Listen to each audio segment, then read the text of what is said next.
Welcome to another one of these Flixfrog interviews. We're talking with the writer and director of Lamborghini, the man behind the legend, Bobby Moresco. How are you doing today? Well, Harrison, how are you, sir? I'm doing well. I had a long night. Just had a new baby boy, but I'm excited to talk with this movie about you. Well, congratulations. Your baby is better than my baby. I don't know about that, but going into the movie, so the film was based off of the biography Ferrucci Lamborghini La Storia Ufficiale, written by his son Tonino. How was it adapting that film or that book into a film? Well, look, whenever you try to make a movie about real people in real life situations, you learn as much as you can about that real story. The producers were smart enough to allow me to fly me over to talk with Tonino, to meet his family, to spend time in the places where Fruccio spent his childhood. Came back home from the war, the farm where he first told his father he wasn't going to go into farming, but father always dreamed he would. So, being able to spend time with the real people and get the real story lends itself to creating a piece of drama that you ultimately have to create from the real stories and from what might be missing of the story you want to tell, based on what you've experienced through those interviews. Hmm. And then speaking of him coming home, his father wanted him to be a farmer. There was a line early on that Romano Reggiano spoke as the young Ferruccio, where he says something like, "A man who's not in debt has no need to work," and that line really stuck with me. I thought it was really powerful. Is that an actual quote from Ferruccio Lamborghini, or is that something you added in the writing process? That's a really great question. When you're writing a movie, you get so lost up in the world. I can't tell you if I saw that somewhere or I made it up. I have no idea. I also like the line. Uh-huh. Um, and I'm sure someone's going to see the movie and say, here's where it came from. Uh, I'd like to tell you I made it up, but I just have no idea. But I also like the line. Thank you. Yeah, it is very powerful, very powerful. From the interview, someone might have said it to me as well. Really? Okay. But Understood. you spend 6 weeks of research, and then you spend a year or whatever I spent writing it. Everything gets blurred. All gets put together. That makes a lot of sense. I mean, you're going through this whole process. You got the book, you got, research clips and stuff like that. I can see how it can all get Yeah. jumbled together. And of course, your own brilliant mind when you're putting pen to paper, so to speak. Um, and speaking of putting pen to paper and writing this film, so originally in my research, you were only going to be the writer of this film. You were not going to be the director. What was it like taking over that role and deciding, yeah, I can direct this feature as well? Well, I won't say that I wasn't excited to direct a movie, but my friend Michael Radford was originally directing it. And, Hmm. Michael, great filmmaker who did the movie Il Postino, which is a classic. And Michael and I are friends. We had become friends through social little in moments and parties, and then we had worked together on some other piece. So I was excited to have Michael direct it, and I won't lie, I was more excited to get the opportunity to direct it myself. I've been directing a long time, and I had never directed one with the scope of this. It, 40 years car driving, car races, car enthusiasts, big emotional story at the center.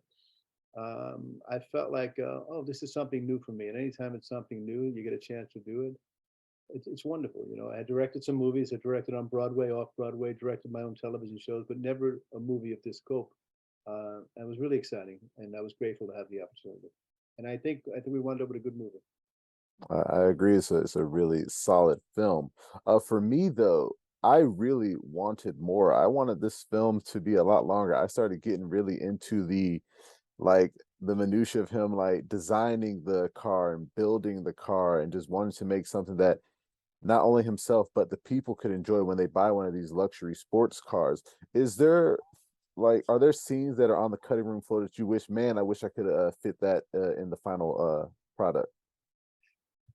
There were, first of all, thank you. Wanting more is never a bad thing. Yeah, there were scenes in the movie that, for budget reasons, in the script, not the movie, Hmm. for budget reasons, I wasn't able to shoot. You know, that's just the way it goes. You can't always get everything you want. But originally, had we shot the original script and all the scenes, we probably would have had a 2 hour and 5 minute movie. Hmm. Uh, but listen, we were shut down for COVID. We lost actors. Hmm. Uh, Everything became constrained, and the producers gave me everything they could give me, and I had to, like every other movie, make some adjustments. So I cut a couple of big scenes out of the movie that probably would have given you what you were looking for. I'm hoping that other people don't miss it. I think it's a good movie. Do I wish I had those scenes in, like every other filmmaker? Sure. Um, but we did, everything we could to make a good movie. And if it's people wanting more is the worst thing they say, that ain't a bad thing. I agree. I agree. And speaking of just how beautiful this film looks, and because of the COVID-19 pandemic, were you able to actually shoot most of the scenes like in Italy, or were there certain occasions where you had to use some blue or green screen to get things done? We shot everything in Italy. We shot in Rome, we shot in Bologna, and we shot in Cento, where Lamborghini grew up. There was some green screen for weather issues, but that's it that I remember. I don't think we used green screen for anything else. In other words, rain, clouds, all Hmm. that stuff.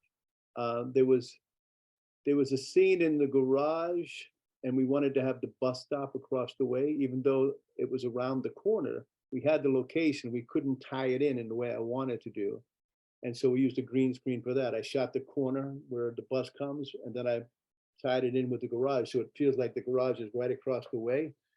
So even though it was in the same city in the same neighborhood, I had to use a green screen to get what I wanted. Little things like that, but we didn't use green screen for anything else.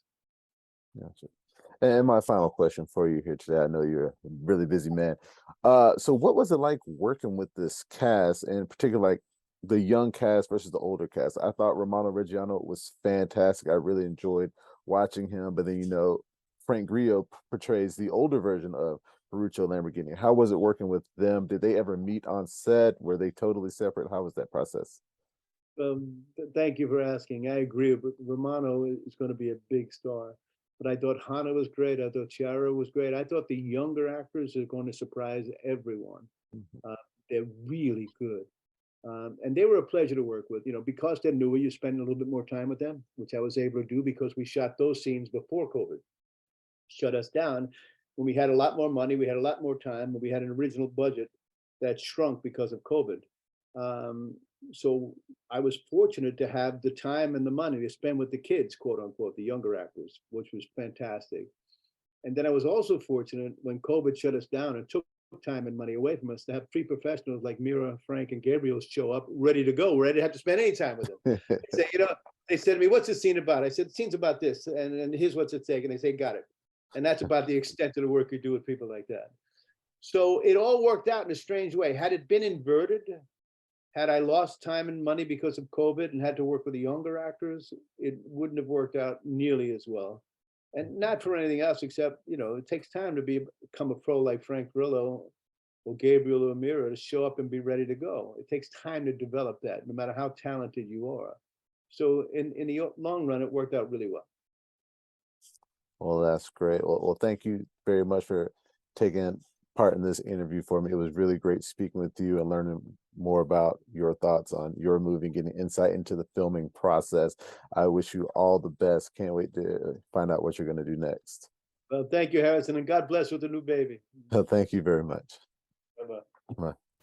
To find more interviews, make sure you check out our website, flipfrogllc.com/flixfrog. Remember, you can find us on Facebook, Instagram, Twitter, and Reddit. And please make sure that you like, share, and subscribe to the YouTube channel, the Facebook page, the website, anything and everything Flipfrog, Flixfrog, Flipfrog Books.